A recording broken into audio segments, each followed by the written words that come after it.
Hello, everyone, and welcome back to the Good Screen Podcast. My name is Russell. My name's Lauren. And today, it's episode 54. Yes, I think so. This was going to be a bonus episode.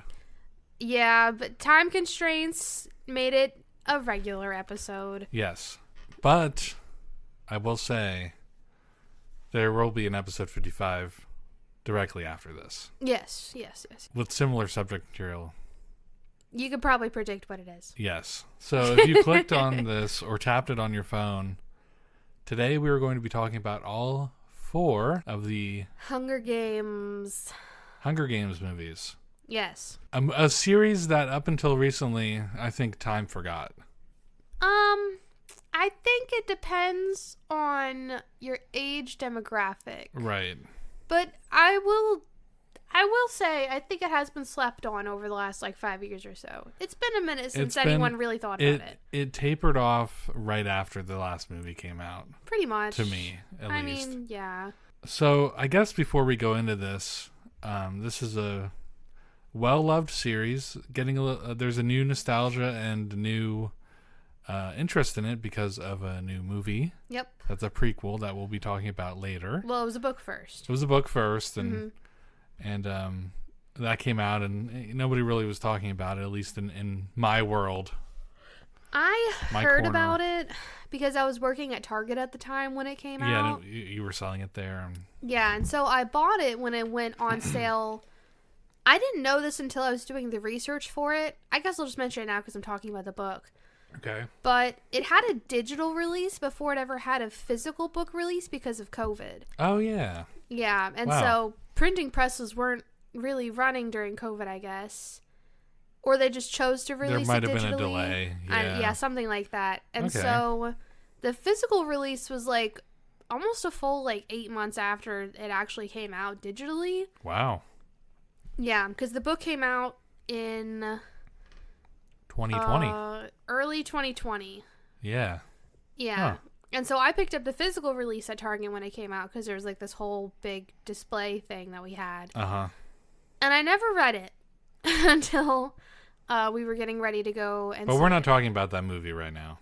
No. So let's talk about that later. All right, whatever. Shelf that for later. So before we get into the movies and everything and the background information for the Hunger Games. Yep. What's your background on the series?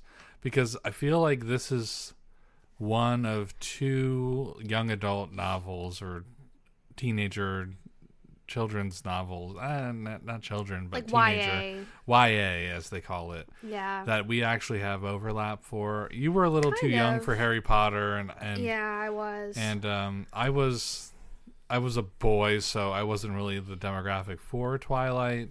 No. But that Twilight and the Hunger Games, to an extent, is something that we both were able to experience despite a 5-year age gap growing up. Yeah. So what's your experience with it? My experience Wait, that was a weird sentence. My experience with it was that I want to say it was 8th grade. Mm-hmm. I had seen one of my classmates reading it. Mm-hmm. And I went and looked into it at the library, and I checked it out because they had their own personal copy of it. So I checked it out from, I think, the public library because I don't even know if our library had it. And I read it. I fell in love with it. I saw the movie with friends, I think. Okay. I don't quite remember. I know the later ones I definitely saw with friends at the theaters. And I read all the books. Okay. And I read them multiple times. I ended up buying my own copies. Right. With Christmas money or something. Ooh. Yeah. Okay. So that means it was a really big deal. Really big deal. Yeah. I've done that before. I bought Transformers. I had the paperbacks that were the gold, red and silver. Okay. Do you know what I mean? Yeah. That's the metallic-y covers. Yeah. Well, no, because there was the cover where it was black. Yeah. With the insignias or whatever. Yeah. But then there was like the special, like gold one. Okay. I had those. And I had them up until when I moved out. But I left them at my mom's. Okay. I didn't They're deem probably them gone. important. Yeah. They're in a landfill. Okay. So Yeah. so you were definitely like the prime audience for it. Maybe not when the book first came out, because the book came out when I was in 8th grade. Yeah. And I didn't hear anything of it until the movie. And by the time the movie came out, I was in 12th grade. Mm-hmm. And I wasn't really interested in it. I knew some people in high school in my senior year who were pretty into it and thought it was pretty interesting. But I never read it until the girl I was dating in college era, Russell. Yeah. If you want to get Taylor Swift on my life. Wow. I can't believe she divides her life into eras, but she's like 30. It's based on her albums. Okay. Anyways. And like the tours that I she wish went I on had with an those albums. album.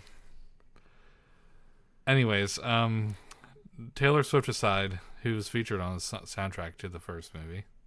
Yeah, the Safe and Sound song. Yeah. I remember that. I had that She downloaded still on had her MP3. country twang a little bit then. A little bit. Yeah. Also, the Lorde songs that came out for the movies. Yeah. Impactful. Anyway, so a girl I was dating while I was in college really liked the movies. Mm-hmm. She let me borrow the first 2 books. The first book I read like in a weekend, and I liked it a lot. Mm-hmm. I thought it was very interesting. And then I watched a movie, and then the second book, I think I mentioned this on like 2 podcasts ago, or maybe on the podcast that we lost. But I was reading the second book while we broke up. Yeah. So I kind of like read through it, and I remembered a little bit about it. Mm-hmm. And I never finished watching the movie either because I was just so sick of the series. And I never read the third book. Yeah. And I forgot about it. That's when I forgot about the series. It was right before the first Mockingjay movie came out. So I was yeah. What year did the first movie come out? 2012. Okay. That makes sense. Yeah. I would have been going to the movies like every other Friday with my friends. I Right. probably saw it in theaters. I just don't remember. Okay. I definitely saw them all in theaters. I would have probably thrown up if I saw the first movie in theaters. So I definitely remember seeing the Mockingjay movies with some specific friends later on.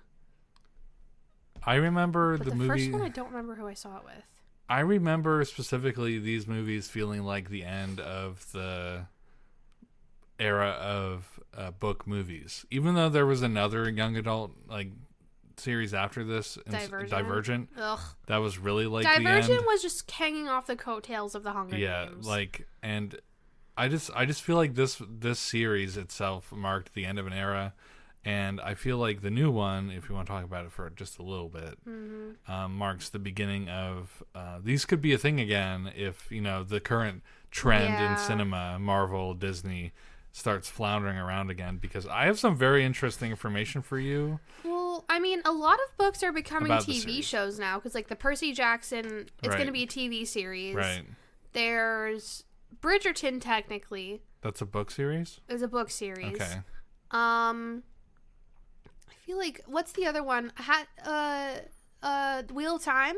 That's that has to be a TV series. That would Yeah. be ungodly awful if it was just because of the length of all the books and how many there are. Yeah, and then the book that I've been reading that I'll talk about, we're not doing good screens or screenless shout-outs in this episode. Next episode we are. So. Yeah, so when I get to my screenless shout-out, all the way that I'm not going to say the title of the book now. Yeah. That's an Amazon TV show. I looked it up. Is it already? Amazon got the rights to it. It's not being made yet, but they got the rights to it. Oh my god. Yeah. Okay, so before we get really off track, let's start talking about the Hunger Games. Woo! So the Hunger Games. Yeah! The Hunger Games is a series of novels that was written by Suzanne Collins. Yes. Before she started writing books, she wrote for children's television. Do you want to know what TV series that she wrote for? Can I guess? Yes. Can I get a genre, please? Nick Jr. Can I get years it was active? Like early 2000s? When you were watching Nick Jr., probably. Fuck. I'm gonna guess Wow Wow Wubsy. Yes. Really? Yeah. Really? Yeah. Oh my god. She also did Little Bear, Oswald. I love Little Bear. I loved Oswald. Clifford's Puppy Days, that was the PBS show. Yeah. And Clarissa Explains It All. Oh my god. And The Mystery Files of Shelby Woo. That's like, I don't know the last one, but I watched all of those. Oh my my God. little cousins watched a couple of those. Oswald was so good. He has a little wiener dog. That was a hot dog. Yeah. Oh my god. So- Suzanne Collins has been in my childhood my whole life. Yeah, she was behind the scenes. That wasn't even my jump scare I was talking about. I told Lauren that I have a few jump scares in here. And that was just kind of like that's pretty cool. So I'm glad I looked into this. But she wrote another series of novels before The Hunger Games called The Underland Chronicles. They were published between 2003 and 2007. And it told a story of a boy named Gregor and his adventures in the Underland, a subterranean world located under New York City. The Underland is inhabited by humans who traveled below hundreds of years ago, along with various giant versions of creatures like bats and cockroaches and rats. Huh. According to the author, the series involves many topics relating to war, including biological warfare, genocide, and military intelligence. Anyway. That's such a night and day. It's night and day, but also kind of like building blocks to what you would get to eventually in the Hunger Games. Definitely. It also kind of sounds like, do you remember that one book series that was called like Ember or something like that? Yes. About the Underground series? I don't know what it was about, but I remember some kids reading it when I was in high school. I remember the movie coming out. I never read the book though, but it's kind of similar. It's like about humans have retreated underground and it's like forbidden to go above ground. But then it turns out above ground is pretty cool. Probably. It's like the allegory of the cave. Yeah. I think it's Allegory of the Cave, but for children.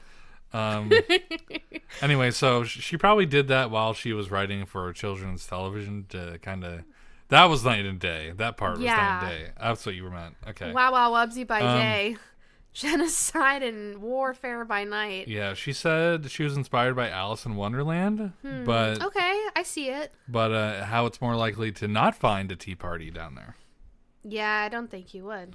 Yeah, okay, Unless so... it's with the New York City rats. The rats were probably the same size as they normally are, because they're just huge anyways. Have you ever seen a rat in New York City? I've never been to New York City. They're big, but like they're not like Aren't huge. they the size of like chihuahuas? They're the size of my shoe over there. Imagine that's a rat. That's crazy. Yeah, That's big. I saw them along subway tracks. Anyway, They're well fed. They are well fed. So immediately after that, she started working on the Hunger Games series. The first one was published by Scholastic in 2008, September 2008. Had a few inspirations, and I'll go over this in high detail so we know exactly. If you haven't read The Hunger Games, or if you have no clue what we're talking about and you don't care, you're probably not watching this or listening to this, but I'm going to tell you. Okay. First inspiration. One day, Suzanne was channel surfing between a reality show and coverage of the invasion of Iraq. Oh, no. The two channels started... It's 9/11. No, it was in 2003. Okay. Which was, I think that was the invasion of Iraq. The two I don't channels know. began to blur reading. together, and it was in a very unsettling way, she said. The second inspiration, which I had to look into, and I'll go over in detail a little bit later, based on another bit of lore. Okay. It was inspired by the Greek myth of Theseus and the Minotaur. Oh. Collins stated that Katniss is a futuristic Theseus, and the framework for the games was based on gladiatorial games. Okay. There were not gladiatorial games in that myth, but again, I will go into that in detail a little bit later because I found the information on that not on Wikipedia. I went to another website. So, oh, okay. Probably more trustworthy. Probably, but I donated to Wikipedia, so Yeah. I get to use this information. I need to do my yearly Wikipedia donation. Do your Wikipedia donation, everybody. You don't have to. Donate $3. They're good. Her father's career in the Air Force also inspired her, which gave her insight to poverty, starvation, and the effects of war. Suzanne also lost her father in the Vietnam War, which was influential to the background of Katniss having lost her father 5 years before the book begins. Mm-hmm. Except her dad died in a coal mine. Not in Vietnam. Catching Fire was published just a year later in 2009, and Mockingjay just under a year later in August of 2010. She got it out quick. She needed to get it out for the book fair. She wrote hard.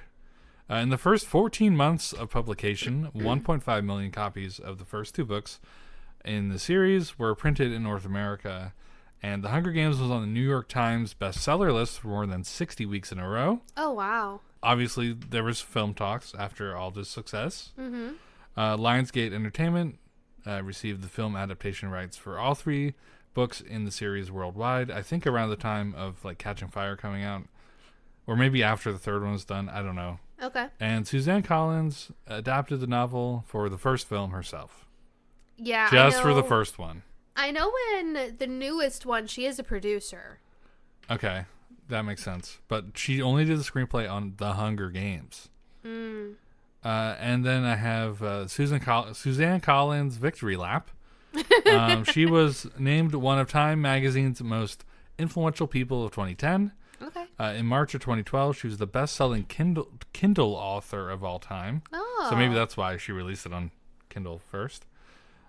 For the new one. Oh, maybe. But Amazon also shared that she had written 29 of the 100 most highlighted passages in Kindle ebooks, and later in a separate list, she had written 17 of the top 20. Oh, wow. I didn't know you could do that on Kindle. That's cool. Yeah.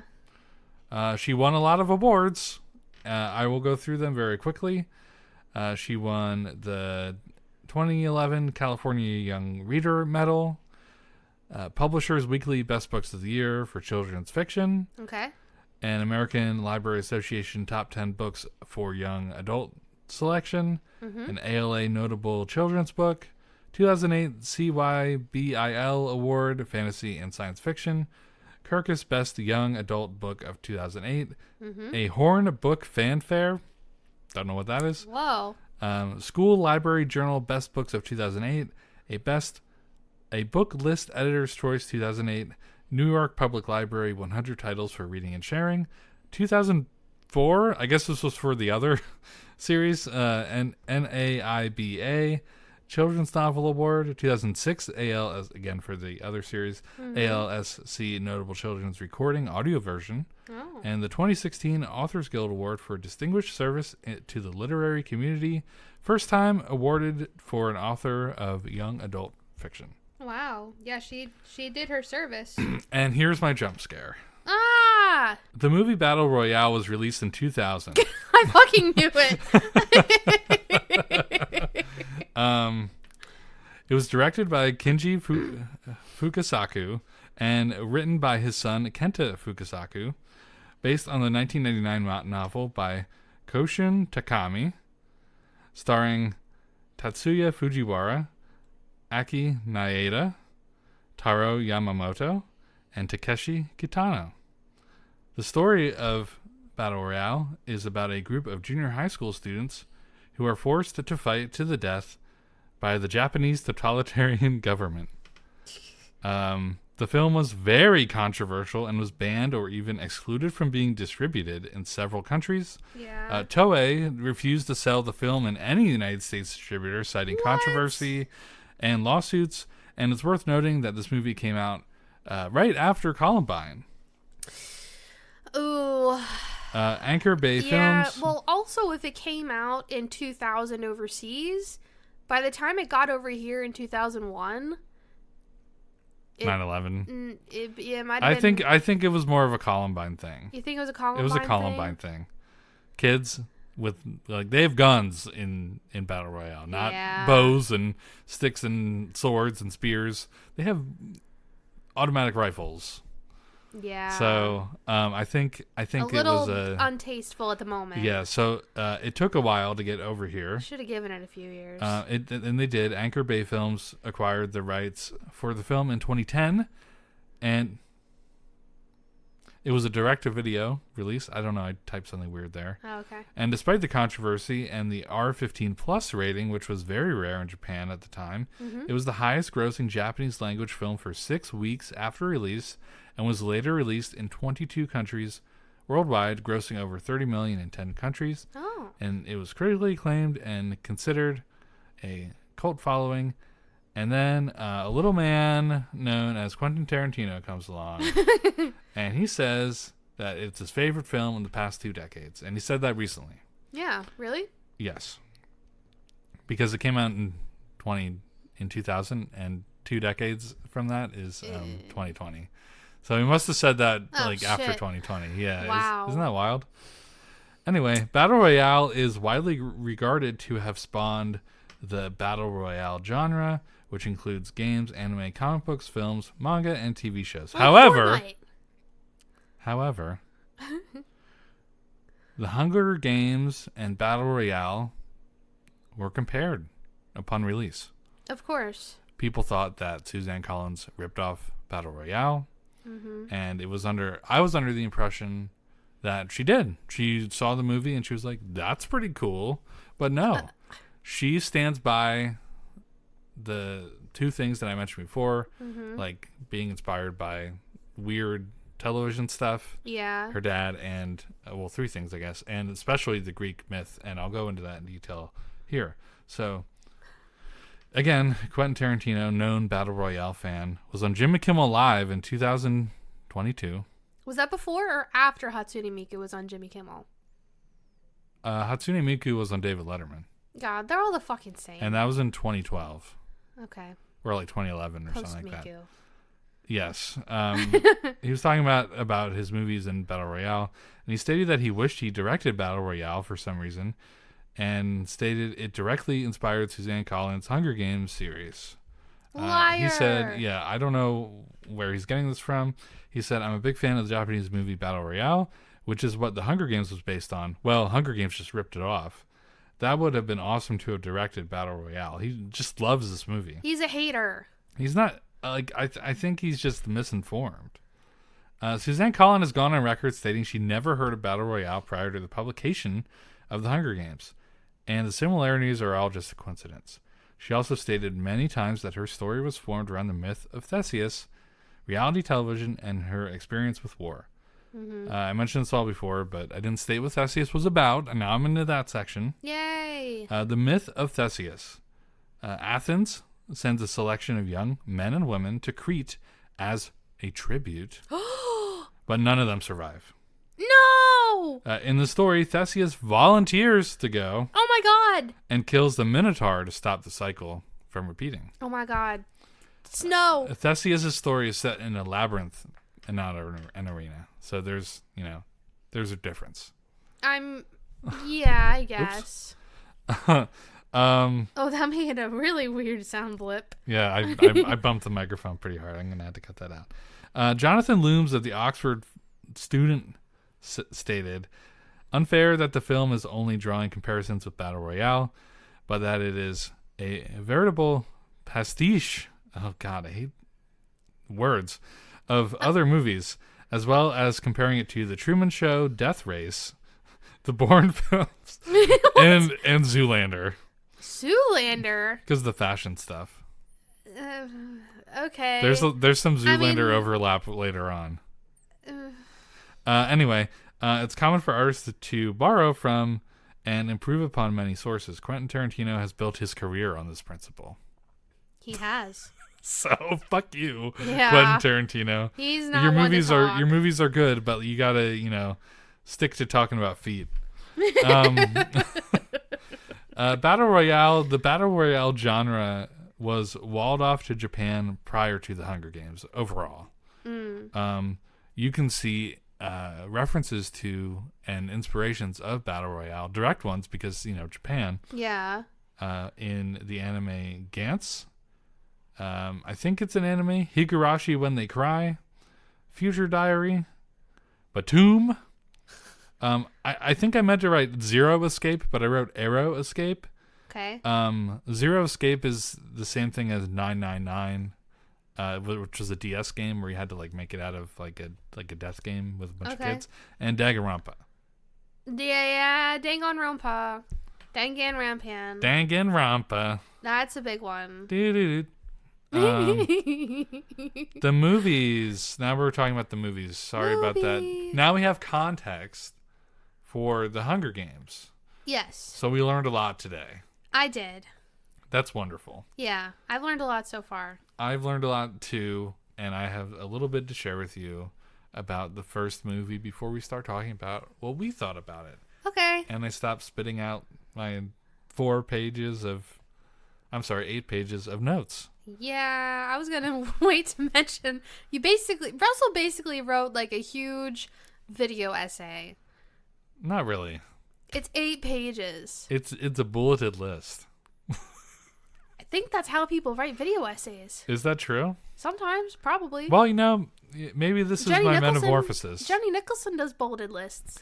Jenny Nicholson hasn't uploaded a goddamn YouTube video for 2 years. I miss her. Anyway. She's making a lot of money off Patreon. She's selling her feet pics. Is Quentin Tarantino on there? No, she just does like her videos now, but just on Patreon. Oh, that's awesome. Yeah. So, the first movie is called The Hunger Games. Mm-hmm. It was directed by Gary Ross. Do you know what movies he directed before this? Can I guess? Yes. Can I get a genre, please? They're all different. What's the one you think I would know? It's about a horse. Secretariat. No. No, wrong name. I know you're thinking of the right movie, but you don't know the right name. Tobey Maguire was in the movie. Oh no. Seabiscuit. Yeah. He did Seabiscuit. He did Lassie in 1994. I've never seen that one. And Big with Tom Hanks, where he becomes a big kid. Oh, no, I didn't see that one. The screenplay was co-written by Gary Ross and Suzanne Collins. There was someone else there too, but I didn't write their name down. So I guess they weren't noteworthy. I'm a true video essayist because I'm not giving everyone like MLA not giving the formatted. full facts. Yeah, I'm not giving the full facts. I'm just this is entertainment. Someone is going to Thanksgiving in the morning or in the evening or coming home and listening to this, be like, "Oh wow, very informative." Yes. Yes. Oh, Hunger Games. Oh, that's funny. Thanksgiving. What? Oh, it's Thanksgiving soon. Hunger. Yeah. Oh, hunger. Yeah. I get it. It is starring Jennifer Lawrence. Before this, she was in a few movies. I highlighted a couple, and I did this for the core cast. Yeah. I have only a few for every movie, but it's whatever. Okay. She was in Garden Party, Like Crazy, and X-Men First Class. She's Mystique, the blue girl. She is. Josh Hutcherson. He was in Zathura. He was in Zathura. I hope that came out good. That might have been too loud. Zathura, RV, Bridge to Terabithia, and the Journey movies. He was my childhood. He was a big part of your childhood. He was a big part of my childhood. I didn't realize how big it was until I looked on Wikipedia. I watched all of his movies as they came out as I was growing up, basically. Yeah, I missed all of his movies in theaters, except for RV. I saw that on home video. It was the last thing my family rented from Blockbuster. Rest in peace. Although, you know what? No, we bought it from Blockbuster. I didn't see any of those in theater, but they were definitely an integral part of my childhood, especially Zathura. Yeah. I watched that movie on repeat when I was a kid. So, also Liam Hemsworth was in this movie. He was. The forgotten brother. Hemsworth. He was also, before this, he was in, these are all, by the way, all the movies that I mentioned here are before The Hunger Games, or before whatever movie I'm talking about. Yeah, I think you did say that. Yeah. He was in Knowing, Triangle, and The Last Song. Woody Harrelson, he was in a lot of movies. He was Haymitch? Haymitch, yes. Is Elizabeth Banks. She was in Seabiscuit. W, the documentary about George Bush. Okay. And 30 Rock. She was in 30 Rock. I've never seen that. It's a TV show. Oh, okay. Lenny Kravitz. Yeah. He's a musician. He played the fashion guy. Senna? Senna. Yeah. Can you say who they play, please? Oh, I'm sorry. Yeah. Elizabeth Banks was the fashion woman. I forget her name. Fuck, what's her name? Effie. Effie. Yeah, she was Effie. Lenny Kravitz was Senna. He's a very prolific musician. Movie-wise, it was kind of interesting going through. Okay. Are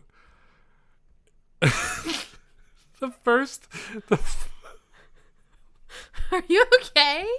Yeah, I just now putting two and two together on his first movie role. His first credit in a feature film, was for the Rugrats movie. Do you remember the part in the Rugrats movie where Tommy's having the dream about his new brother, and it has like a man's voice? That's Lenny Kravitz. So that was his breakout into voice acting in film. Wow. He was also in Zoolander. Okay. He was in a movie called The Diving Bell and the Butterfly, and he was in Precious. In everything but Precious, he starred himself. I would consider him starring as himself in the Rugrats movie as well. There were a bunch of other movies too that it just said the whole list was like as himself. So, I mean, yeah, why be anything but yourself? And then Donald Sutherland, who was Snow. Okay. Donald Sutherland. I have a question. What? Did he voice Santa in the Polar Express? I don't know. And I did not look that up. I'm looking it up right now. I didn't write anything down for him because, like Woody Harrelson, he was in a lot of movies. And I guess when I was writing this part, I was like, I'm a little tired of writing. But later on, I did get a few actors who were in just as many movies and put some down. So, unfortunately, I did not revise my list. He might have been, though. Tom Hanks voices Santa Claus. Oh. He voices everything in that movie. He really does, but a lot of other people have said that it sounds like him. Because when he started talking, I was like, Santa? He looks like Santa. I got Santa jump scared. All right, so... Yeah, he was in a ton of movies. He's 88 years old. He's probably done acting now. Yeah. Prior to The Hunger Games, Lionsgate hadn't made a profit for 5 years. Ooh. What movies did they have? A lot. I didn't write down a whole studio's backlog. You could have just done the most notable ones. The Hunger Games. Okay, before The Hunger Games. I don't know. All right, whatever. It doesn't matter. Like the ones that failed. It does not matter. Okay, whatever. The film was shot in North Carolina. Okay. Gary Ross wanted to direct the movie because his children read the book. It's very faithful to the original novel, although there is like one or two things that change because it's not first person. The box office was $408 million in the USA and Canada, and $286.4 million elsewhere, for a total of $694.4 million. Did you get what the budget was? The budget was, I don't know. The budget was much lower. Let's just say that. Okay. It was a 22nd highest. Let me try that again.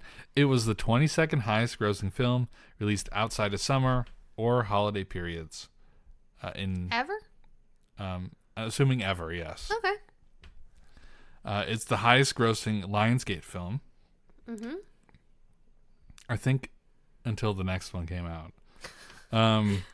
It estimated that over 50 million tickets were sold in the U.S. Mm-hmm. Midnight gross record for a non-sequel at 19.7 million, 10th highest midnight released ever. Opened at number 1 in the box office, obviously. Mm-hmm. And it was the third highest opening weekend of 2012. Just to let you know, a little jump scare for you, but not really like a jump scare. Ah! It was the third highest to Avengers, who was number 1. Ew. And The Dark Knight Rises, that was number 2. Oh, okay. And it was actually brought back for a week at some point due to overwhelming demand. Mm. All right, so that's all I got on the Hunger Games. Do you want to actually not look at a script for a little bit? I'm not looking at the script. I am. I don't have a script. I'm looking at the. I have free will. I'm looking at the information screen. Okay. So, what did you think about the first movie in the Hunger Games series called The Hunger Games? I love it. It holds a very special place in my heart. I see your critiques now that I'm an adult. Yes. And not a 14-year-old girl watching this. This was a tough watch. But I feel like, okay, I'm going to bring up Twilight here. Oh. So much like with Twilight. The first movie is different. The first movie is directed by a totally different person compared to all the others with a totally different direction. Where Twilight had a blue filter. This has shaky cam. Yes. I feel like it's a similar enough thing to compare because the first Twilight was directed by Catherine Hardwicke and she really wanted it to mostly be like angsty teenager vibes. You know, she's the reason why Robert Pattinson was able to be cast as Edward. The studio didn't think he was sexy enough. And she was like, no, he is. Yeah. So, anyway, go on. That's an interesting tidbit. We'll do Twilight one day, I'm someday. sure. Yeah. Yeah. If this goes over well. What was I saying? Oh, but yeah. I feel like it's comparable enough type, what's the word? Circumstance. Circumstances. Yeah, the circumstances line up similarly enough. Right. It's young adult. Mm-hmm. There's romance involved. Yep. High stakes. The last movie's 2 parts. Last movie's 2 parts. Which they almost knew right away. I guess. Yeah. I'd assume you know that. Not me. I think I wrote something down about it later. Okay. Love triangle. Love triangle, yep. And not as good of a love triangle. Or maybe it was fleshed out a little better in the books. I think it read better in the books than it played in the movie. And also, did I say YA demographic? Yes. Teenage girl, star. Star, yes. Yeah. Mm-hmm. And the first movies being like breakthrough things. You know what I mean? Yeah. Like Twilight, broke the glass ceiling. Twilight rode off the coattails of Harry Potter. Did it? Yes. I wasn't there for Harry Potter. I wouldn't know. I was there when Twilight came. Robert Pattinson was in a Harry Potter movie right before. Yeah, and he fucking died. Yeah. Shh.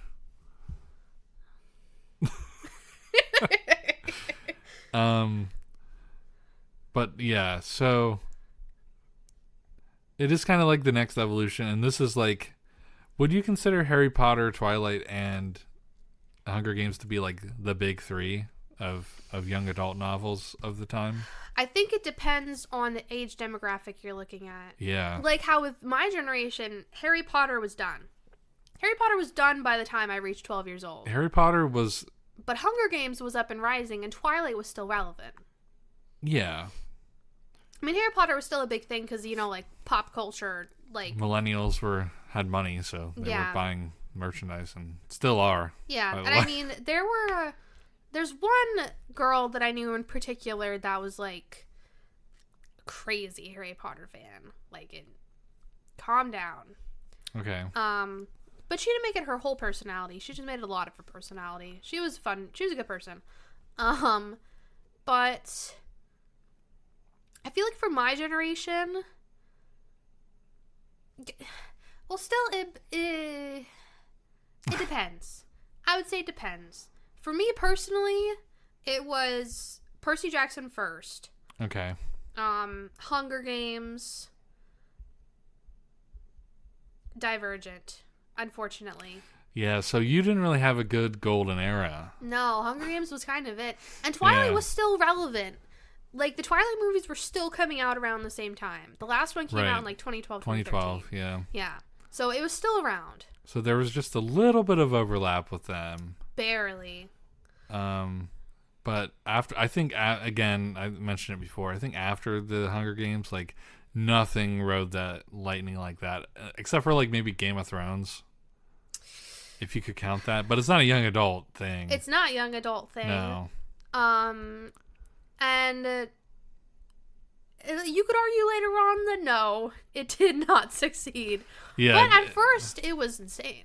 Yeah, it was. Game of Thrones was the next big literary thing. Mm-hmm. For sure. And, man, that fall from merchandise being everywhere to being, like, half off and then gone in, like, a month or two in 2019 was just so bizarre to see. Like, I remember I had a friend at the time that I was going to college classes with. Yeah. And we watched the episodes as they were premiering each week and together. And you could see, like, the interest house. go down over time.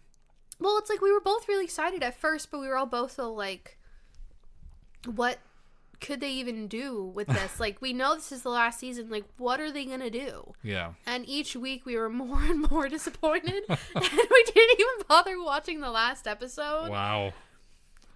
It was sad what happened to Game of Thrones. If you're ever going to watch it, just watch the first 5 seasons and then stop. Where were you the last time you saw a t-shirt that said, "I drink and I know things"? God. Anyway, The Hunger Games is a movie. So yeah, basically, here's the plot. Katniss is a poverty girl. The world has been... Wow, can I explain it? Yeah, you can talk. I feel like I'll you do can better. speak. Let me yeah. have a minute here. Okay. Am I getting to, like, lore, or am I just really brief? skimming? Okay. Like, really brief, like, spark notes. Okay. Katniss is a teenage girl living in a dystopian world. There's this fucked up thing called the Hunger Games, which is a punishment for the people living in the districts, because 75 years ago they had an uprising against the capital. Yeah. And so a boy and a girl from each of the 12 districts are forced to go to these Hunger Games. To remind them that it's wrong to uprise. Yes. And this is why, because we'll kill your kids. Yeah, we'll kill everyone, not just your kids. Yeah. And they fight to the death and one person wins. Yeah, and then they get, like, a good life. They get showboated. It's not a good life. Oh, they get showboated. This movie... It's heavily implied in the books that Snow forces a lot of the victors into sex work. Oh, that's weird. Well, don't you remember when Finnick was talking about selling his body? Oh, yeah. Yeah. Okay. Oh, yeah, of course. I remember that. So, yeah, this movie is a pretty vocal critique on capitalism. Yeah. and celebrity culture. Yeah. And war and everything that I mentioned before. Mm-hmm. Oh, also in the book, she has Gale is heavily implied to be one of her cousins. Oh. So, like a second cousin or something like that. She has Gale, who she grew up with and is best friends with and maybe in love with, and has some sort of weird feeling for. Right. And it's mutual. And then the boy who gets picked to go with her ends up supposedly having a crush on her since forever. And they have to fall in love together in order to win the games. But it feels like the crush was manufactured to promote ratings for the games. I don't think Peeta's was. Katniss falling in love definitely was. Yeah. I think Peeta's part was true. It probably was true, but, like, it seemed fake to her. Yeah, she didn't take it as genuine at first. Yeah, and that's kind of like a theme throughout the whole series. Yeah, Katniss is fucking stupid. And, yeah. So there's Peeta. And Gale. And they go to the games. Mm-hmm. And they win. Yeah, they win together. They win together. They're the first pair to win. Yeah. Because they're about to fucking suicide themselves. They break all the rules. Basically. They show, but, like, not joking or anything, but this was one of the first instances of like a good like female lead, like a good strong female lead. I would agree. You have before this, you have Bella from Twilight, who I wouldn't say is the best like role model. Bella's Mormon coded. She's Mormon coded. Red flag already. In the books, it reads more as awkward teenager than it shows in the movie. Right. But Kirsten Stewart did a fantastic job of being an awkward teenage girl. Right. And everyone hates her for it. But either way, Katniss was very strong. Mm-hmm. She stood up for her family. Very smart. She was very smart. She got hurt and stuff. She wasn't a Mary Sue. No. Her life was actually hell out even later on in the movies. Mm-hmm. She never really had a good time, but she, fought through and eventually got what she wanted. Yeah, I would not describe one part of any of those movies a good time. No, she's not a Mary Sue. She's not a Rey Skywalker. No. There was a little bit of controversy that Jennifer Lawrence, mm-hmm. that she was too thin for the role because not thin, but like too good looking for the role because she's supposed to be impoverished and stuff. You can be pretty and poor. Yeah, you can be pretty and poor. Although later on, like in the later movies, they did make her lose weight. I remember reading about that. They made her lose weight for Mockingjay. Yeah, she was a little like... She was just normal looking. She was normal looking. Like the whole appeal of Jennifer Lawrence was like she looked like the girl that everyone knew. Yeah. Like in their town or whatever. Yeah. Like that was the whole appeal. And she's great. Yeah, you've seen a lot of her, I bet. Yeah, I have. Yeah, I'm not going to mention it. Don't mention it. No, it was a moment, and we don't talk about it, but it's all out there still, and, like, living with that... It's very sad. Probably sucks so much. Well, yeah. Yeah, it does. It probably sucks a lot. Yeah. When it's on the internet, it's there stays. Forever. Man. Anyway, but yeah, she's a very good actress. Yes. Definitely a star born out of this movie. Yes. And maybe X-Men as well. Yeah. Yeah. This one was for the girls. This one's for the X-Men was for the guys. The guys liked X-Men. Yeah, so, and it was the same year. No, she was wearing something over it. Okay. She wasn't like naked. But that is a really good, like the X-Men First Class and the next one after that. Very good movies. I never saw them. Very good. I'll make you watch them eventually. Okay. It'll make you wish that they were still making them. We won't watch the two after that. But we'll watch the first two. Okay. And you'll be like, wow, I can't wait for Marvel to take over this. Hopefully. So yeah, the biggest critique of the movie that I could give is that I don't know if it's been a while since everyone has watched this movie like we have. But holy shit, the shaky cam trend was alive in 2012. See, shaky cam doesn't bother me. But that's the thing. I think it's because I don't have astigmatism like you do. I don't have astigmatism.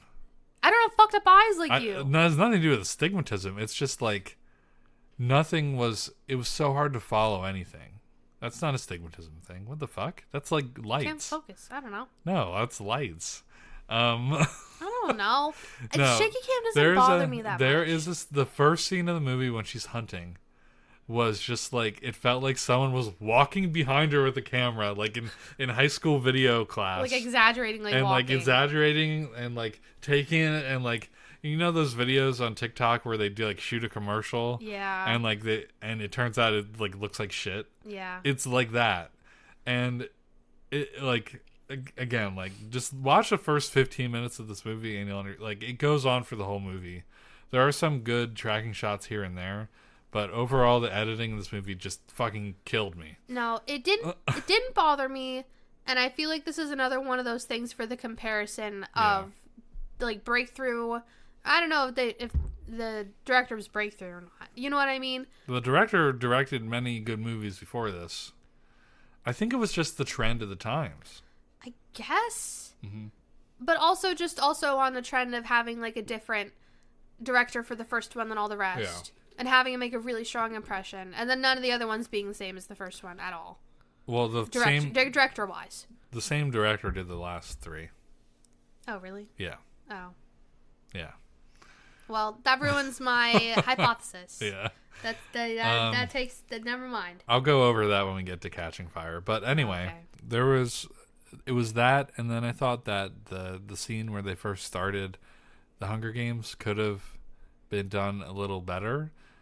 So when they all like start running towards the cornucopia or whatever, yeah, there's this weird symphony music like. It's supposed to sound like ear ringing. It's supposed to sound like ear ringing, but it really doesn't sound like ears ringing. It gives like anxiety vibes. Yeah, and I thought that it would have been better if it was just like the sounds of everyone's footsteps and like and effective as like, oh god, they're actually killing each other. Okay, see, I think this is the difference of you're thinking what they would do for like a war movie. Right. This is is not a war YA movie? novel movie. But no. They're killing each other. Okay, that doesn't mean it's war. I think it would have been more effective if they silenced the whole scene, footsteps and running and breaths. And like yeah, maybe not like crazy like that. But maybe no breaths. And like just like metal clanging and like ah. Okay, I see the appeal of what you're talking about. It would have been like, oh fuck. This is a YA novel movie, Russell. Right. It probably would have also made the movie rated R. Yes, probably, definitely. Yeah. That was like the big 2 things for me that kind of like soured the whole movie for me. Especially because the shaky cam was like on and off throughout the whole movie. Mm-hmm. I remember this is the one that I read fully. I read the second book too, but I read it very quickly. And I remember the scene in District 8 when... I didn't mention Rue is her friend in the games. And Katniss is with Rue for a little while. Mm-hmm. And then Rue dies. Yeah. And she does like a salute to the cameras. It's televised throughout all the districts. Yeah. And immediately, District 8 riots. Yeah. That wasn't talked about until either the end of the first book or the beginning of the second book because it was all from her perspective. Mm-hmm. So that was an interesting thing that they chose to do in the movie. We'll show it, yeah. That, and there were a few conversations between Snow and the game maker that did not exist in the book because Katniss did not see them. Yeah. She didn't. And that goes throughout the whole series. Like, there's stuff... I'm not going to do, like, here's what you missed. 100,000 things you missed. Because you're really gaining. When you watch the movies, you're gaining. You're not missing things. Yeah. Yeah, so... and this is called The Good Screen, not The Good Book. Wow. So we're going to talk mostly about the movie. So overall, I would say The Hunger Games is a good screen. I agree. Yeah. It's interesting concept. Quick movie. This is probably the shortest one. It's very well paced. Well paced. If you can get over Parkinson's for the guy holding the camera, then you will love this movie. I give it 1 Hunger Games movie. Out of 4. Out of 24 tributes, what do you give it? Like 17. 17? Yeah. I don't know, that's a very odd number.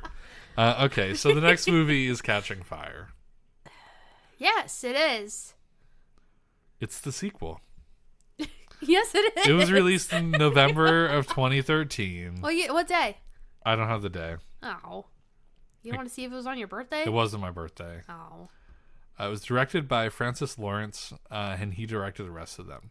He did Constantine, I Am Legend, and Water for Elephants. Oh, God. Another Robert Pattinson movie. Yeah. We should watch that one of these days. So, it's starring most of the same core cast, but there were some new additions, including Philip Seymour Hoffman. The cat changed, too. The cat changed, too. The cat was correct. Now. In the first one, it was not. Oh, okay. The cat was supposed to be orange, and they made it black and white. Oh, well. I remember damn. noticing that when I saw it, and I was like, what the fuck?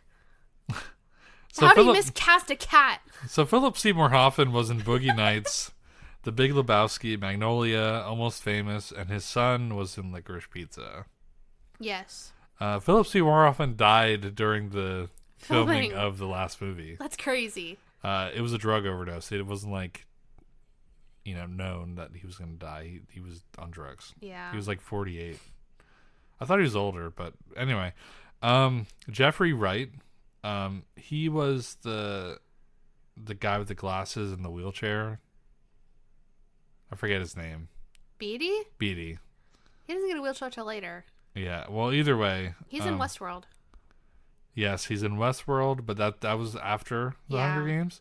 Before the Hunger Games, he was in Casino Royale and Quantum of Solace, if you want to count that one.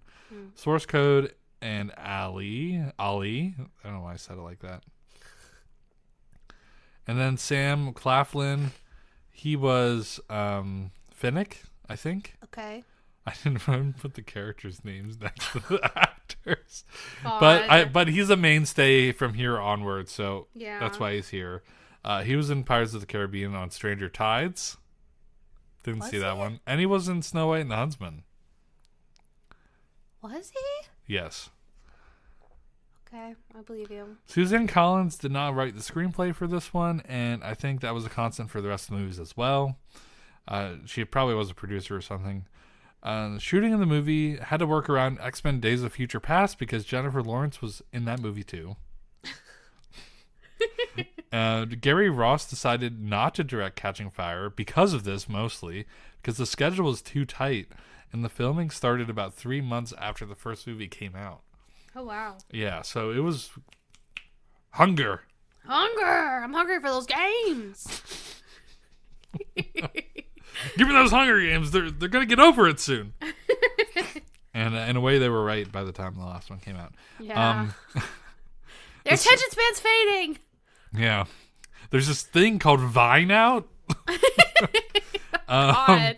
The script had to be rewritten, possibly due to the director changing, and Michael Arndt was hired to do so. He was paid $40,000 a week for the job. Let me drag that out. And I don't know how many weeks it took him, but damn. Even just 2 weeks and he's set for a year. Honestly. Parts of the film were shot on IMAX film. The first trailer for just parts of it? Big parts. Action scenes probably. But it was distributed, but like the film, whatever. What? Yeah. So did it come out in IMAX? It came out in IMAX, but only parts of it were technically IMAX. That's weird. This is Lionsgate. Remember, they didn't make a profit for 5 years for the first movie came out. Okay. The first trailer for Catching Fire was released in theaters before Breaking Dawn Part 2. Assuming there was a lot of audience overlap. Yeah. It just revealed the logo because they obviously didn't film it yet. Yeah. The final trailer for the movie was shown during the 5th inning of Game 4 of the 2013 World Series. Who played? Red Sox and St. Louis. I think the Red Sox won. Box office stuff. This one grossed $424.7 million in North America. That's a lot. And $440.3 million in other countries. So altogether is $865 million globally. It was the highest grossing film in the series and for Lionsgate. So, yeah. The 5th highest of 2013. So, side note here. I thought 2013 was a very quiet year for movies. And I thought this would be really up there. I thought it would be like 1, 2, or 3. No, that's the era where I was going to see movies every weekend. Right. Do you want to guess the top 4 movies of that year? Of 2013? 2013. Oh, fucking A. Okay. This is a complete shot in the dark because I'm just thinking about what movies I would have seen when I was 14 years old. Okay. Right? When I Right. had like 2 friends and we were going to the movies like every other week. When I had 2 friends. I only ever had 2 friends. Wow. Fuck. What would I have seen that year? I'll start. You want me to start from the bottom? Sure. The Hobbit. The Desolation of Smog. Well, fuck, I didn't see that. Despicable Me 2. I didn't see that. Iron Man 3. I didn't see that. The number one you definitely saw. You might have even seen it twice. Frozen. Shut the fuck up. I didn't see that in theaters either. You didn't? No. Damn, I waited to see it. Wow. So... that was nothing I would have guessed. Well, I guess to be fair, we mostly saw the shitty horror movies. Yeah, and we saw like Cabin in the Woods and Insidious and shit like that. Okay, so yeah, Frozen was huge. I didn't see that in theaters. I had considered it a kids movie, and as a 14-year-old, that was beneath me. I refused to see it by myself, obviously. You would have been put on a list. Yeah, I would have put it on a list. However, did you go with your girlfriend at the time? No, I was not dating anyone at the time. Did you go with John? I'm gonna cut this part. I'm gonna cut this part out, but I actually went with Brooke. You went with Brooke? It was after she broke up with Tyler. Did you go on a date? No, it wasn't a date. It was just like we were just hanging out. Oh no! But I had to go with a woman. She was like the only woman I knew. You should have gone with your Nana. I could have. I mean, she took the girls to go see it, my cousins. So, and then when I got the Blu-ray, I was dating someone then, and I saw it with her. Oh my god. Okay. So yeah, Frozen was. I liked it though. I did not know it was a musical. It's a Disney movie. You didn't know it was a musical? I did not know it was a musical. Anyway. Here's fun. I guess maybe I will leave this in. I hope Will is cool about it. After we saw Frozen, I went back to Brooke's house and we watched the movie Dogma. It was very polarizing. Have you ever seen that movie? No. It's about like two angels that come down from heaven. Okay. And they're Matt Damon and Ben Affleck. and they're like, this is the end times. I don't know. It was a weird ass movie. It was in the Jay and Silent Bob universe, so they were in it as well. What the fuck? Yeah, it's a Kevin Smith movie, and I had no clue the movie existed. I only saw Clerks 1 at the time, and I was so tired. I was like fever dreaming the movie, and I was like, I need to go home. I went home, and it was like the saddest drive home of my life. All right, so maybe I will leave that part in. Maybe you just bleep out her name. Yeah. Maybe Will know who it is. we'll all know. That was 2013. It was so long ago. That was 10 years ago. That was 10 years ago. Holy shit.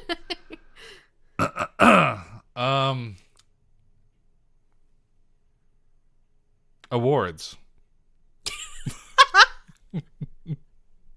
I think I forgot to mention the awards for the first movie. I'm sure there were a bunch. I don't care. Oh, you don't want to hear the awards? Oh, I mean, you can say them. Oh. Best Song, Atlas by Coldplay. No! Please, no. People's Choice Award. Not that song. Is that the one that's like, some song, the sun? Yeah, it's that one. Oh, God. I mean, I guess it's the only one of their songs I know because of this movie. Yeah. Because it plays during the credits. People's Choice Award for Favorite Year-End Movie. The Kids' Choice Award for Favorite Movie. Okay. Favorite Movie Actress for Jennifer Lawrence. Mm-hmm. And Favorite Female Butt Kicker for Jennifer Lawrence. Wow, she sure does kick a butt. I'm telling you, she was huge for like women in media. MTV Movie Award for Movie of the Year. Best Male Performance for Josh Hutcherson. Best Female Performance for Jennifer Lawrence. Mm-hmm. Best Shirtless Performance nominated. I think it was for Finnick. Oh. Zac Efron won this for the movie That Awkward Moment. I don't remember that movie. I don't remember that movie either. The only Zac Efron movie that I remember coming out after High School Musical, wasn't he in like a 13 going on 30 type movie? 17 again. 17 again, yes. He was also in the Baywatch movie, which I really want never to. saw that. We're gonna watch that on. Wait, doesn't he have like a mustache in that movie? No, I thought he did. no. What's Maybe the movie that came out recently where he has like a beard? that's the. I don't know. The wrestling movie. That's soon. Oh God, with the bear? Yeah. That'll be incredible. I can't wait to see But The that. Rock is in Baywatch too. So Yeah. we'll watch that someday, I'm sure. Anyway. Yeah. Teen Choice Awards for Choice Movie, Sci-Fi Fantasy, Choice Movie Actress, Sci-Fi Fantasy for Jennifer Lawrence, Choice Male Actor, Sci-Fi Fantasy for Josh Hutcherson. It's hard for me to say for some reason. Oh. It's shaped my mouth. Easy to come off my lips. Choice Movie Villain for Donald Sutherland for Snow. Santa. Discuss. Discuss. There is a bullet point. This movie was probably my favorite of the bunch. I agree. Going with just how much they built into the lore of the Hunger Games. So Yes. obviously Katniss and Peeta won, and they both get nice houses, but they had to do a press tour for it. Yeah, they have to. Now their whole life is being victors. Yeah, they're never going to get victors. to rest. Yeah.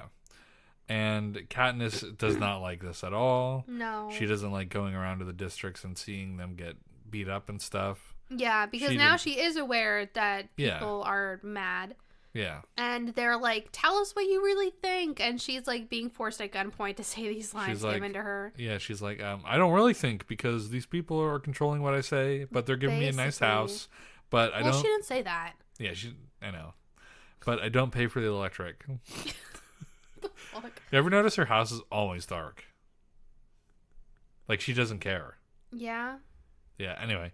And then I think that just fits the vibe. Snow doesn't like that she is kind of defiant about the whole process of being a victor. And he's like, well, that doesn't matter because it's the 75th Hunger Games the following year. Like this tour goes on. Yeah. It's not explained well in the movie, but the tour goes on for a year. Mm-hmm. And then close to the end of the year, he's like, well, actually, it's the quarter quell now. It's the 75th anniversary. Mm-hmm. Well, We're going to get... the way that they describe it, it's like it sounds like they do something special every 25 years. Yeah. But they don't pull from the victor pool every 25 years. Right. They just do something wacky. Yeah. I would love to know what they did for the other two. Yeah, there's a lot of like back lore for this whole series, and Yeah. only That's never some gonna of be answered. only some of it is scratched in the prequel one, which we Yeah. will get to at 2 a.m. God. What was I talking about? Oh yeah, the games. So they did the quarter quell, and all the victors go on. Well, he decides this because of how in the last year both Katniss and Peeta won. So he's like, I'm gonna make it so one of them definitely has to go Yeah, and die. yeah. And I'm going to kill a bunch of these other people that everyone loves too, so we can get more TV ratings because that really matters in this world. Yeah. Like for some reason. So they do it, and a bunch of people die. Well, I don't think obviously. it's so much the TV ratings, but just everyone's watching. But it's Yeah. also kind of implied it's mandatory to watch.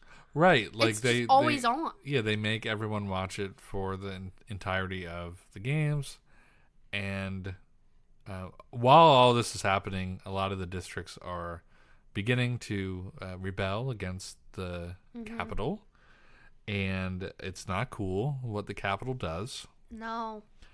And Not cool, man. not cool.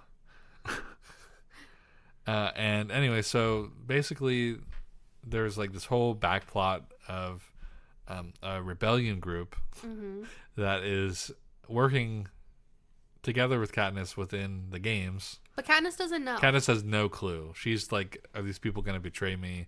She's on edge the whole time because they're victors from like, they actually kill people, basically victors. Yeah. I mean, she killed someone in the first one. She killed a couple people in the first one. Yeah. But it's like she's up against people who have won before. Yeah. And who also have, won. it's been a while since they won. Yeah. But also they all know each other because they're victors. Yeah, and it's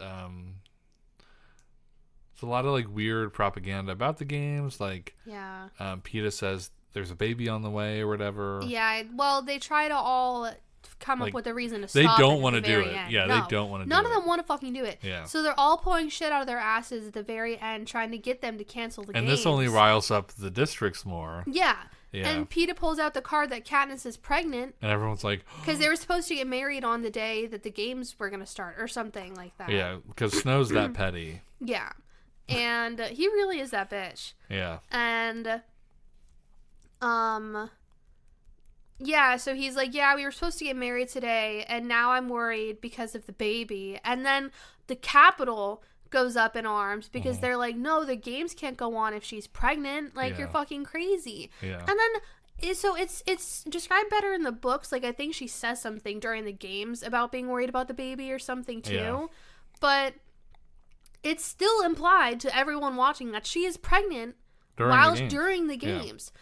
And afterwards, so now I'm getting into Mockingjay now, but when she's asked about what happened, like, she has to explain, because she's still keeping up this ruse that she had been pregnant. She's not going to tell them I wasn't actually pregnant, because then that's going to still ruin their vision of her as the Mockingjay. Right. But she has to come up with the excuse that she lost the baby because of the stress of the games. Right. Which is sad and weird. Yeah. Which I feel like would have happened anyways if she was actually pregnant. Yeah, she was moving around a lot. Well, it's not moving around that causes miscarriage. It's, like, emotional. Oh, really? Yeah. Oh, okay. Well, I mean, if you get, like, hit in the stomach, yeah. Yeah, or, get punched in the stomach a lot. Yeah. That's pretty emotional, too. So, yeah, so basically there's a B-plot where she doesn't know that people are working with her to get her out of the arena. Yes. And she... shoots an arrow into the arena ceiling, and it breaks the arena, and she's picked up by the mysterious 13th District, and then the movie ends.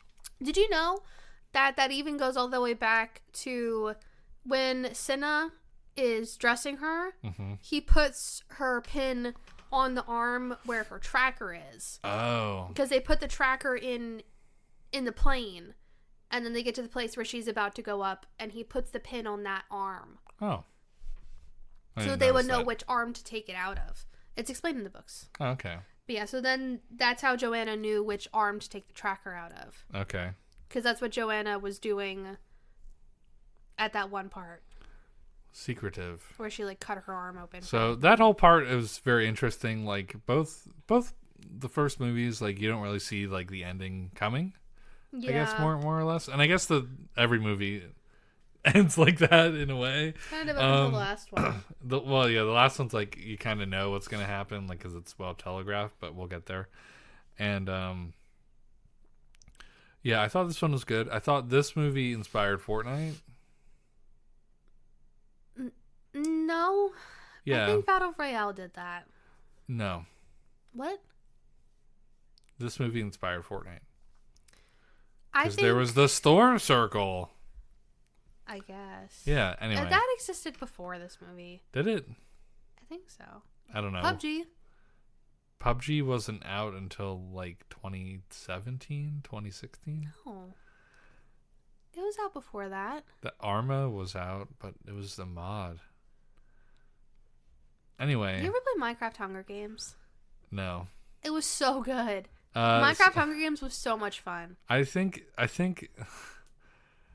the whole fact that Battle Royale is a genre now is, like, everyone missing the point of this movie. Oh, absolutely. I remember when I was a teenager, like, reading these books and watching these movies. Like, wow, this is awful. Going on, like, Tumblr and seeing people's comparisons about how the Capitol is happening in real life. Because you would go and you'd see magazines in grocery stores about, like, the love triangle of the Hunger Games. Yeah. And just, like, how they focus on the love like triangle shit.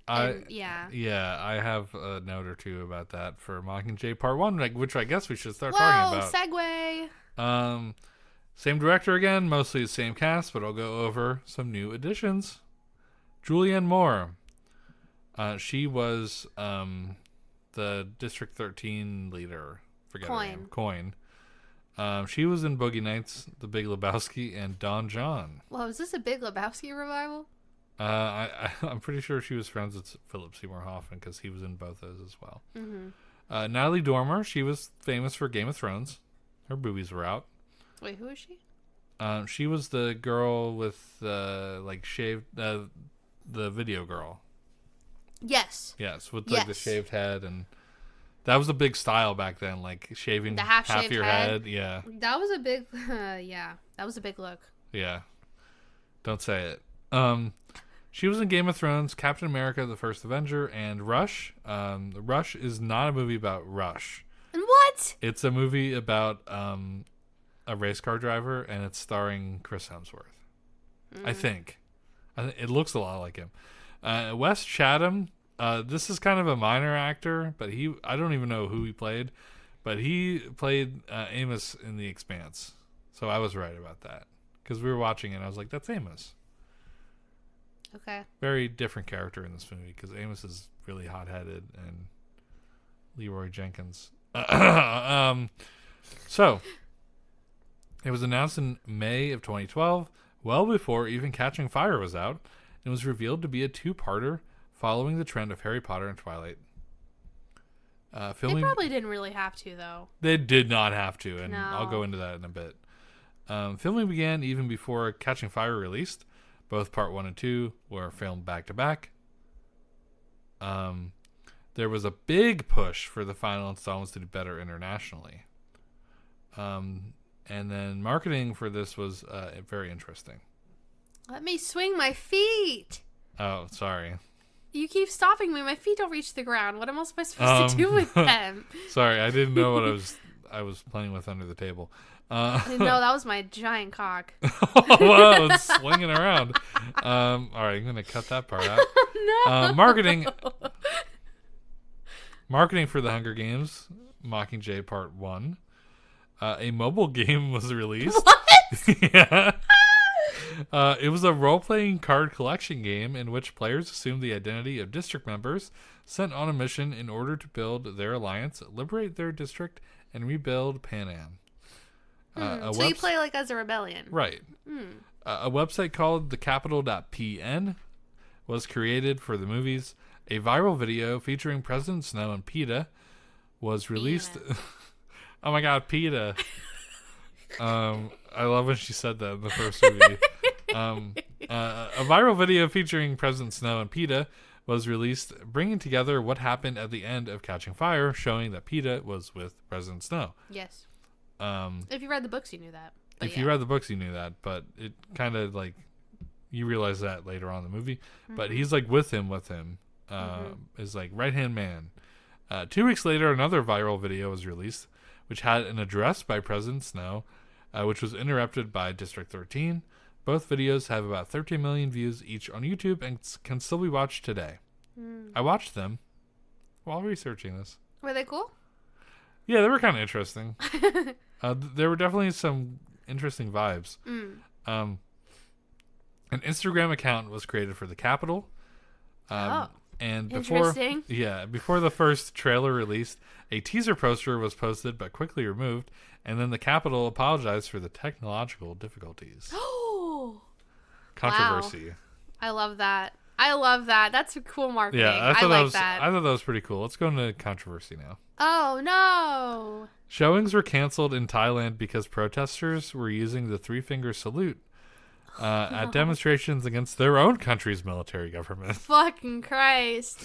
I wonder how Suzanne Collins feels about that. I don't know. In retaliation to the Ferguson unrest, remember that? Oh, shit. Following the shooting that time. Yep, of Michael Brown, a protester scrawled graffiti reading, "If we burn, you burn with us," on an archway in St. Louis. Not the arches. Fair? Oh. But like an archway. Just a regular. Yeah, I had to see a picture of it. I was like, I don't remember that. No, they did on the Golden Arches. Yeah, I mean, in the Hunger Games they would have done it on that, but yeah. Anyway. Do you remember that? To be fair, that's a really iconic line. I remember. I love that line. I remember, and that does not surprise me that it's used now politically. I remember Ferguson was the first time I started using Twitter on a daily basis.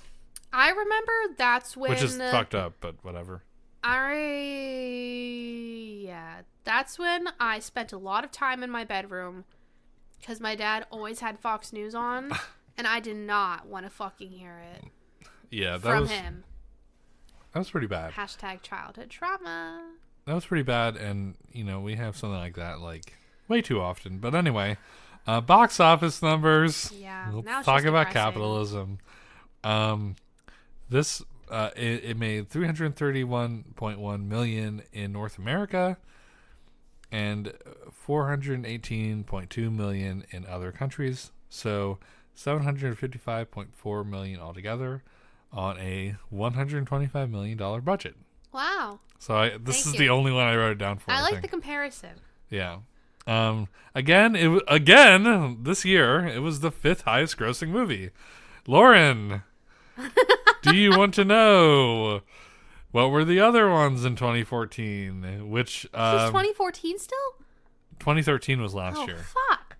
Okay, I'm gonna guess. This is less of an iconic year, and you will not believe. believe the first movie. And this is global box office, by the way. That's big to know for the first movie. Global box office. Yeah. Is the first one like Lupin the Third or something? No, that would not be the first Oh. globally anywhere. Okay, never mind. Scratch that. In 2014. Is there an Avengers movie? There's not an Avengers movie this year. What? This was No Marvel movie? There's a Marvel movie.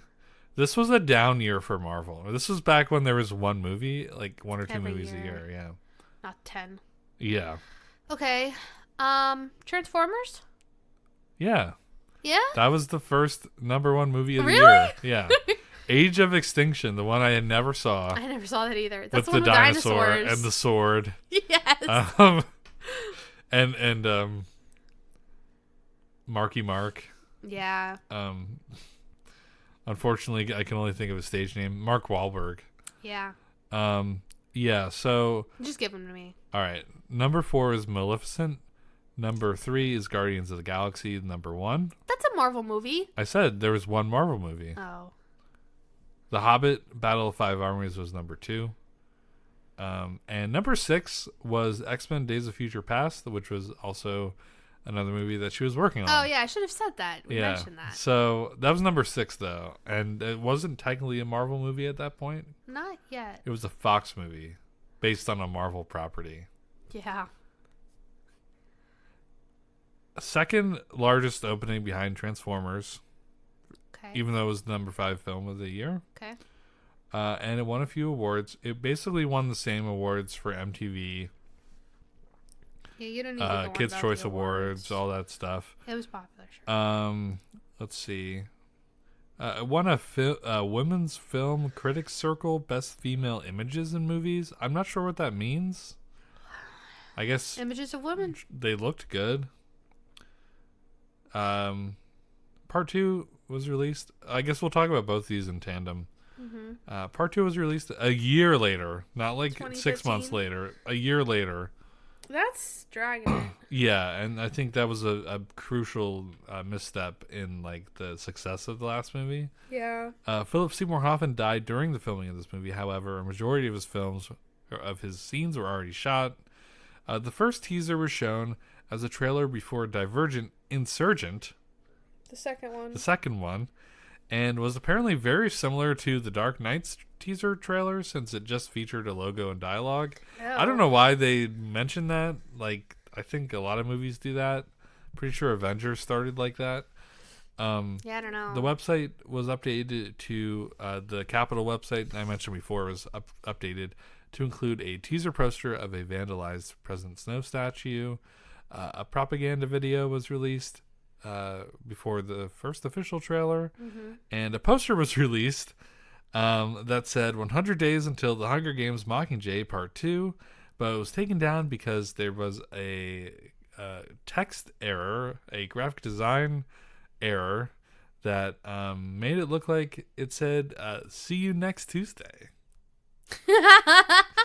inside one of the letters. Oh no. So it was taken down. I found the image online. Does it? It does very much look like it Do you says have the it C word. pulled up? I don't have it pulled up, Oh.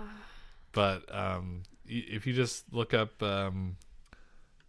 Mockingjay poster, see you next Tuesday, you'll find it. You'll find it on Google.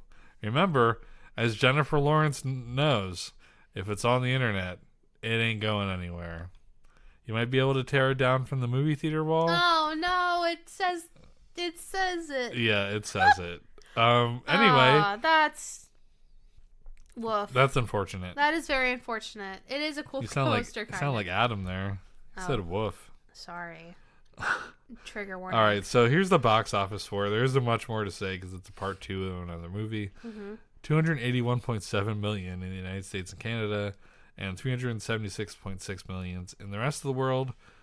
So it was 653.4 million worldwide. We're acting like that's not a lot of money, but like for the rest of the series, it's a significantly less. Yeah, comparatively. It was considered to underperform, obviously. And there were 8 movies above it. I'm just going to list them off because we're running out of time. Or are we? Oh, no. Russell, it's 1 a.m. I know. Please. This was the year of Star Wars The Force Awakens. And what I consider to be like the year that, like, movies got a little less interest in go to.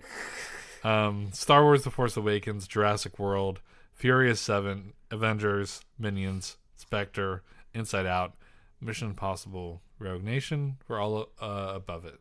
Do you want to know something interesting about Star Wars? What? I might have told you this before, but when that came out, our Christmas gift that year was to go as a family to see it because my dad was super excited about it. Uh-huh. And he wanted to leave before the movie was over. You didn't like it? He fucking hated it. Because there was a woman or something? Probably. Wow. I don't remember exactly. I remember he was really unhappy with it. I think everyone liked it, like, when it came out. Yeah. When it came out, it was fucking awesome. Yeah, it was cool. And I loved Kylo Ren. Yeah. I got a blanket with him on it. I think we got rid of that blanket. We did. It was bad. A little worn out. Yeah. I wonder why. Loved. So the reason why it didn't do so well is because Star Wars came out like a couple weeks after it. Yeah, that's gonna kill it. So if someone was going to see a movie over the holidays, they were going to see Star Wars. Yeah. I mean, that's what my family literally did. Yeah. And then critics did not like how it was split into 2 parts. They thought it should have been one movie. It should have been. So let's talk about it like it's one movie. Yeah. Lauren, what do you think about Mockingjay parts 1 and 2? They happened. Slow. Yeah. Really? Not especially noteworthy. No. Watch the first 30 minutes of the first one and the last 30 minutes of the second one. Really? And you're fine. Wow. I don't enjoy these as much as I enjoy the first 2. Yeah. They feel very drawn out. There were the first movie, I only remember the part of the end. And the last movie, there were a few cool action scenes and stuff. Yeah, like when she fucking shoots down a fighter jet. That was the first movie. I remember that part too. Yeah. That part made me laugh. With an arrow? With an arrow, even though it had an explosive tip. Yes. I'll show you something with an explosive tip. Yikes. And I liked that part. So basically, go ahead and tell everyone the plot of this movie. Oh. I'm gonna drink some water. Katniss is in District 13, which is discovered that it is real. It was always kind of a folklore thing because they got bombed. Yeah. Like nuclear fallouted by the Capitol after the rebellion. She's there. PETA is at the Capitol, and the Capitol is using PETA as a weapon against Katniss because Katniss is doing this advertising campaign basically for the rebellion. Yeah. And the Capitol is responding with PETA by showing him being progressively starved and beaten on TV. And he was basically brainwashed into hating Katniss. So this movie, the theme is marketing. Yeah, the theme is and marketing. You find like really quickly that Katniss, even though she's with the rebels, she doesn't like that she's being used like as a marketing tool. Yeah, she hates it. Yeah. She doesn't want to do it, but then she is like, I have to do this, I guess. Yeah, she's like, well, I guess I am the Mockingjay. Oh, goodbye. I'm getting a drink, sorry. Yeah, and so they basically keep going back and forth, and then finally she's like, you need to save PETA. Russell's filling up his water. He's not pissing. I don't know if that's picking up on the microphone.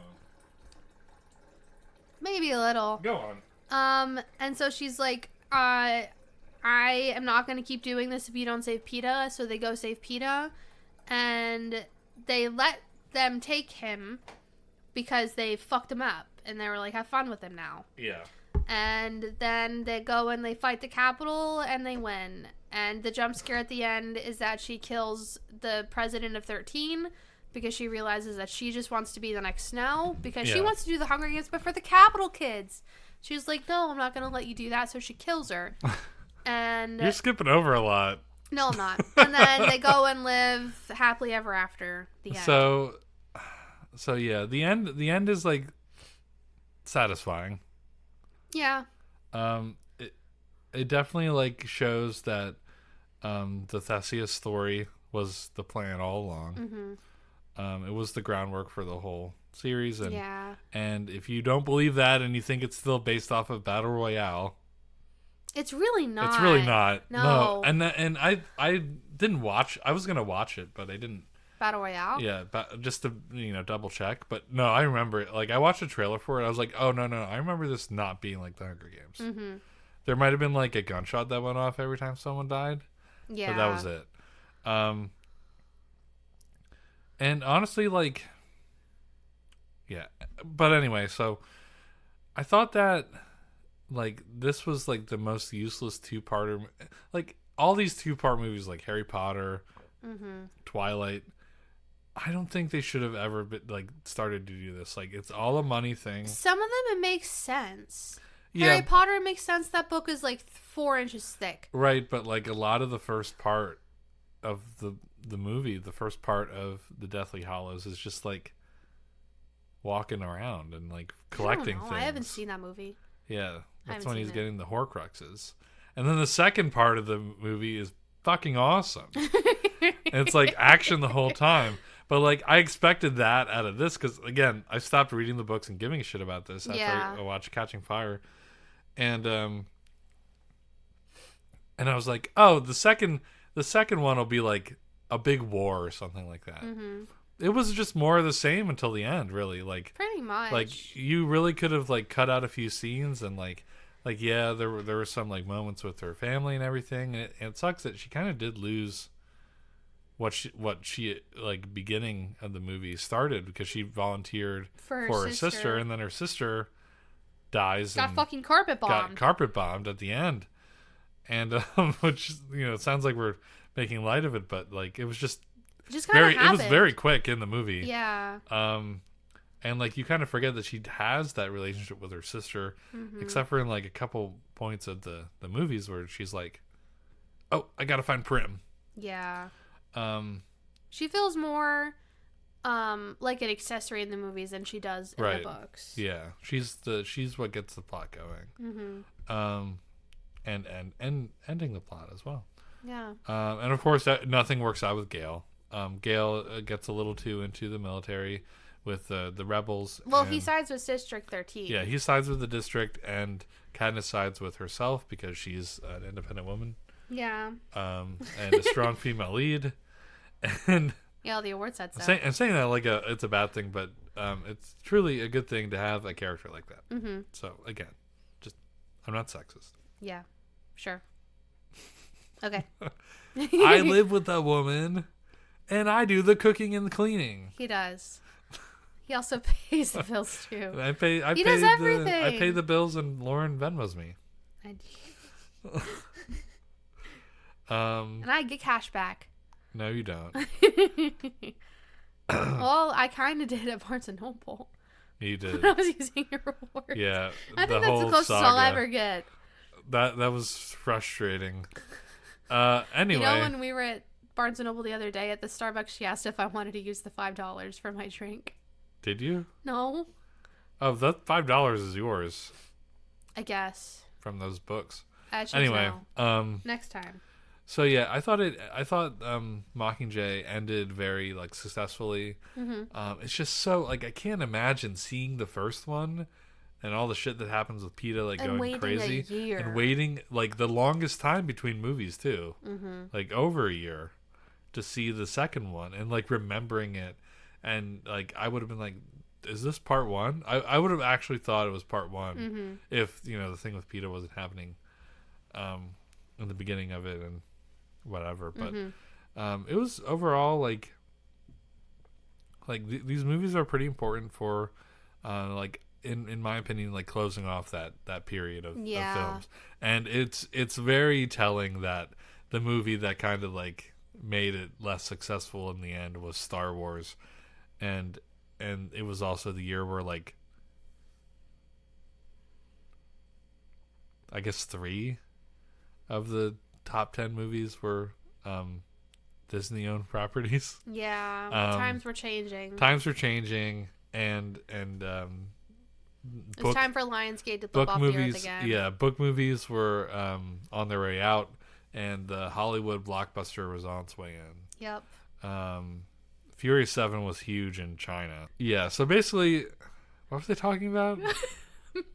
Yeah, so the Hunger Games ended an era of book to movies. Specifically dystopian. Dystopian. People wanted to see Star Wars and lightsabers and Captain America shooting lasers out of his head. Yeah. What? When did he do that? He never did that. I was gonna say, I missed a couple of movies. Yeah, I think that these movies are a good screen. Remember to buy the collection instead of all the movies individually on your Apple TV? Because I bought all these individually, which it costs a lot more. Cost me about $40. And I the collection's like $17. I don't know why they made that an option, but anyway, yeah. Overall, I would say it's a good screen. The whole thing in general? The whole thing. Yeah, it's a good screen. Yeah, it's a good screen, but it's all context for the next movie that we'll be talking about on the next episode of the Good Screen, which is The Ballad of the Songbirds and the Snakes. No, you said it wrong. I did. It's The Ballad of Songbirds and Snakes. That's like saying it's a ballad of songbirds and snakes. That's like saying going to see the Star Wars. The Star Wars. Going to see a Star War. Yeah. Go buy a Star War. Yeah. What's the thing they say in Arrested Development? Go see a Star War. Go see a Star War. Yeah. Yeah. All right. So next time on the Good Screen, we will be talking about that movie. Yeah. Not Star Wars, the other one. The other one. So we hope this gives some context for anyone who is unfamiliar with the series and maybe going into the new movie because it's a prequel. I would say knowing this series, even though it's kind of like, and I'll go into this I'm sure in the next episode, even though it's kind of like a Darth Vader sort of, to use Star Wars as an example, weirdly, it is good to know the context behind the character before you watch this movie, because it would be weirdly more depressing probably to see how things turn out for this guy if you don't know what he's like in the Hunger Games. If you don't know that, he's supposed to be like this. Yeah, he's supposed to be this awful, he's supposed to be awful person. But yeah. So overall, like there's your context. If you don't feel like watching these 4 movies, we just explained them very weirdly. We didn't really say anything about Snow. We didn't say anything about Snow. He's kind of a cock. Yeah, I guess what you need to know about Snow is he's the president of the Capitol and of Pan Am then. Well, and he I guess kind of directs the Hunger Games. There's game makers, but he's also behind a lot of it. He makes the choices. And he has a bone to pick with Katniss because she wants to be defiant. Yeah, and he doesn't like that. No. Because of reasons that we find out. In his past. Yeah. Ooh. In the original books, it's kind of just, he's an awful bad person, but A Ballad of Songbirds and Snakes gives it context. Yeah. I guess. That validates it. It makes you feel like it made me be like, is this trying to validate what Snow did? Yeah. Because it doesn't. No. I think it just sets him up kind of like Anakin. Yeah. Anyway, so we'll talk about that later. We hope you enjoyed this episode. How long did this turn out to be? 2 hours? Hour 45. Hour 45? Before Not editing. bad. Oh my god, I can just upload the audio. Good. You're not gonna cut stuff out? Oh no, I am. But I mean, like, if it's over 2 hours, Oh yeah. I can't just publish to YouTube through RSS. Okay. I mentioned that before, I think. How many? Okay, cool. So next time we see you guys, we'll talk about we'll have a proper Good Screen episode, Yes. and we'll talk about a ballad of songbirds and snakes. Is that what it's called? I don't have it over there anymore. Oh, A Ballad of Songbirds and Snakes. okay. So we'll talk about that. Or wait, The Ballad. It is the ballad. Oh, I was wrong. You were right. I was right. So we'll talk about that. We hope you enjoyed this strange bonus different episode of The Good Screen, and we'll see you next time. Goodbye. Bye.